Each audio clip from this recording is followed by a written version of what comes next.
Hi and welcome from Mastic Films Production. My name is Bianlix and I will be your host. We are going to be talking about different topics every month about acting, directing, special editions, and today we're going to be talking about how you get into character. We're going to be talking about the independent film called Deception that I directed and produced and also acted in it. I have two wonderful actors that belong to the cast of Deception, Jennifer Dunn and Scott Schneider, the main character. Hi, how are you? Pretty good. Thank you so much for coming. We are going to be talking on how you get into character. So you get your script, you're all excited. How does it start developing your character? Well, first of all, you gotta, for me, I'm gonna sit down, I'm gonna read the whole script front to back, every character. That way I know which characters mine's interacting with, kind of the type of people he's interacting with, the type of person he is, kind of what motivates him to be the way he is, so I can help bring that character to life better on camera. Right, exactly. Read through the script. I memorize my lines and look at them. Then I think about the background story of my character, where they're from, where they came from, what their family life was like before they are at the place of the story, where the story begins. Right. You really do have to kind of study it, you know. You have the story, but you have a past and a future that you don't know what happened, what made the character be the way it is. So it takes a little bit of studying it. Yeah. You have to be you have to think of the character as a person, a real person, and embed that person with, like you said, a past, a present, and a future, as a real person would have. Now, sometimes the character's nothing like you. So then, how do you prepare yourself? Were your characters most like yourself, or they were very different? One of my characters was... That's right, you play twins. I played two characters, I played a set of twins. Being a twin, I could kind of relate, actually. You're a twin. Yeah. So I can kind of relate to the two people, but each one has their own personality. James, one of my characters I played, the main character pretty much, he's more of a, laid back, kind of just loose, doesn't care about anything or anybody. He's going to do what he wants, no matter what. And then Nathaniel, just really uptight, just prim and proper, Southern gentleman. Really is, yeah. And again, two characters totally different, like, oil and water. But in playing both characters too, I want a little bit of me in James, and I want a little bit of me in Nathaniel.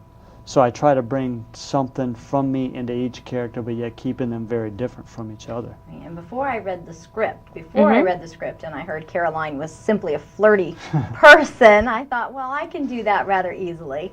After reading the script, I realized there were a lot of things about Caroline that were not like me, so I had to sort of think, how am I going to adapt? Take what I know about her that is like me, and then adapt those qualities that are not, and merge those together to have one person that is unique and make wholly it her natural. own. I make think, her be natural, right? That it looks like you're not acting. You don't want your character to look rigid, like enforced. That would look horrible. So you have to kind of fuse your little bit of your personality, like Scott was saying in his character. Look for a little bit, and then take what the character is really like, and if this is different from you, and put it together. Yeah, because we are talking about filming. It's not theater. When you're in theater, it's far away. There's a lot of things you could do, but filming is completely different. Oh, absolutely. Yeah. You don't have to. You're not projecting out your voice, and it's just not. It just makes you a bad actor in film. Yeah. Right. Yeah, it's not going to help you. But trying to also make it look as natural. It's almost like, you're going to go through and read your lines, but you may be able to think of a way or say your line a little bit differently that may sound more smooth and not as forced. Ad lib. Practice. Kind of get the content of the line, but kind of just. But be careful. Some directors don't like that, though. It all depends on the director. I am fine with it. I let my actors kind of bring to life their character. Don't change the entire script. That's not good. Right. But, I let my actors do that, which a lot of directors don't allow that. But you guys are the one bringing that character to life. So, Sarah, for me, was very hard to play because she was too naive. Too naive. You lie. Yeah. God would know. Yeah. the year based in 1850, she had to respect her husband. You know, you follow what your family wants to do, which these days is not like that. So it was a little bit hard for me to play her.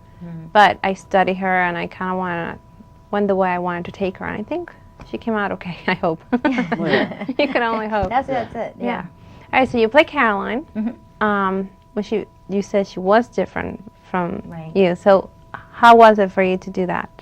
To bring her to life? To bring her to life, well, I had to, first of all, make sure that she had her target directed to every man in the room. So I had to sort of, as like a heat-seeking missile, I had to sort of put that into there, and that definitely was not like me.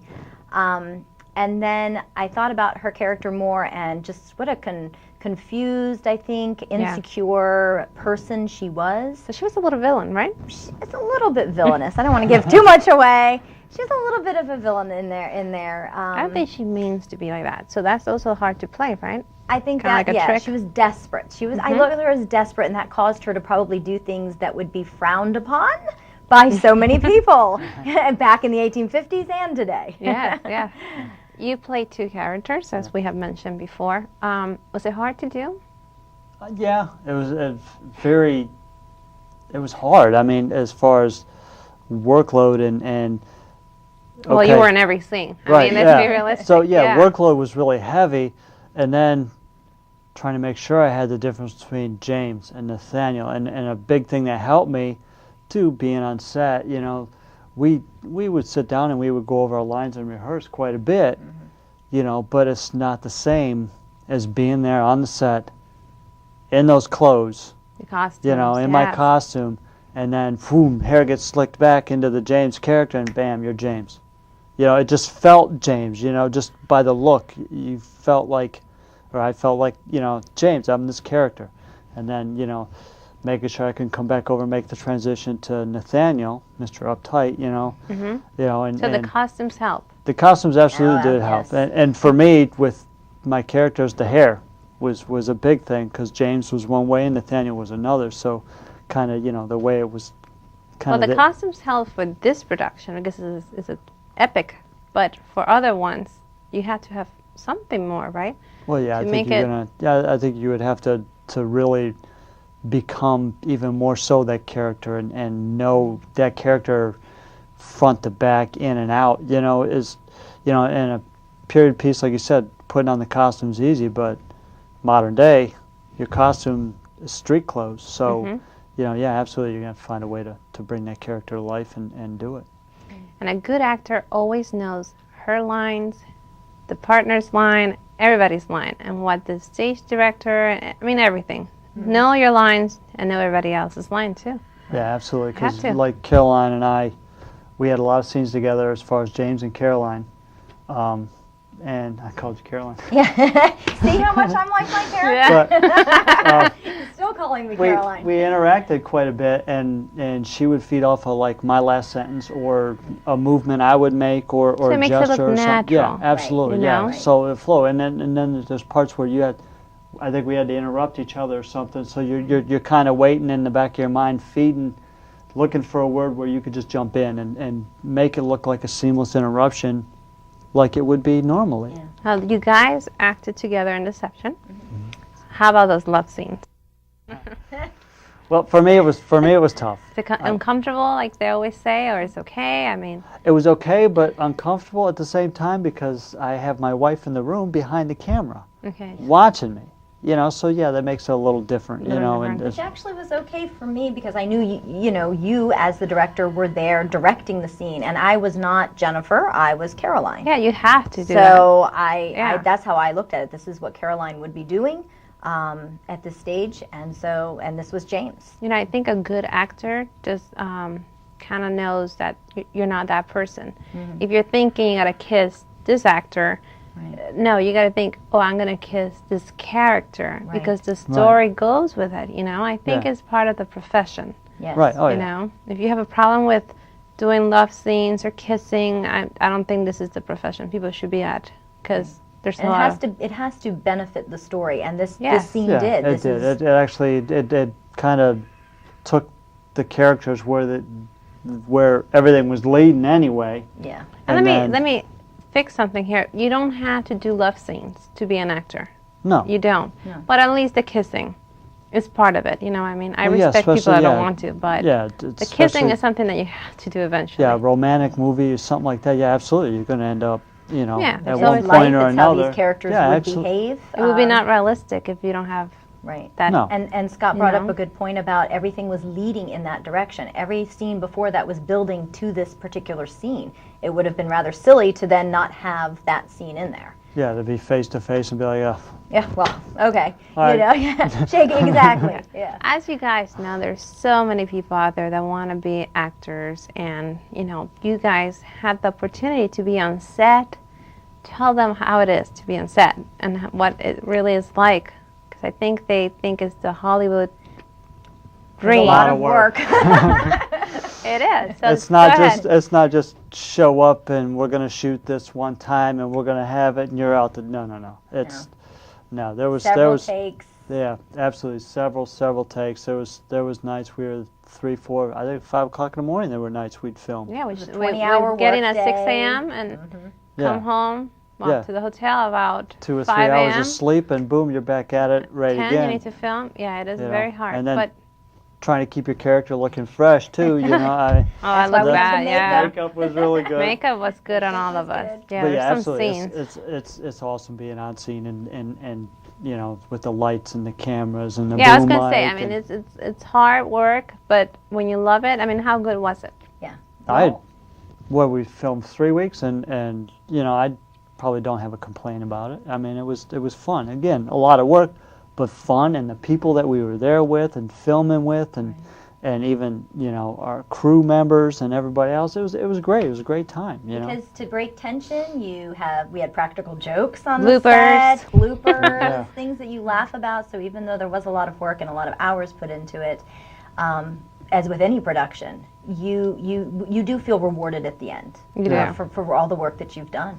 Yeah, and I think I took you to the airport in the 1850s. Yes, in the 1850s, I Yeah, went to it the was a airport. blooper, right? Yeah. Jennifer, are you working on anything else, Neil? Yes, I am working on a new film for Meste Films Productions for Money or Love. So yeah. What's your character's name? Elizabeth. Elizabeth. Yeah, because it was changed. Yes, That's why I had there- to think for a second there's there. 'cause changes in originally the it was a change production. of name.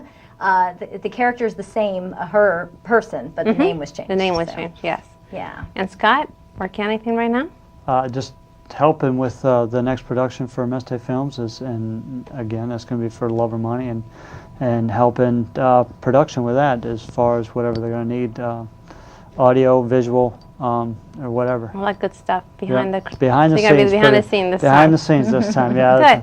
Deception was a lot of work. Two characters. What will you always treasure about Deception? For me, as a kid growing up, I always was like so dramatic, and my mom and dad were like, "Oh, you're so dramatic," and I always thought I was going to be an actor, and I never realized that I would be someday. I got into a job, I got a career, and then Deception kind of made that come true, and going through and be able to do that and that was cool. I really enjoyed it. But Deception and the filming, all that down in Georgia and everything else and everything we got to do and the whole production, everything from starting to end, the editing and everything I else. think the Yeah. people, too. The people in Washington, Georgia, but the people part of the film will be what I treasure the most, just being able to work with everybody and the fun. Thank you so much, guys, for coming and talking You're to welcome. Thank us you. about your experience. And if you are someone that wants to be an actor, do not give up. Your dreams could come true. Take acting classes as much as you can. Get good headshots. And the next session, we're going to be talking about headshots and how important auditions and headshots are. Thank you so much, guys. Thank you. Yep, thank Thanks you. for having us.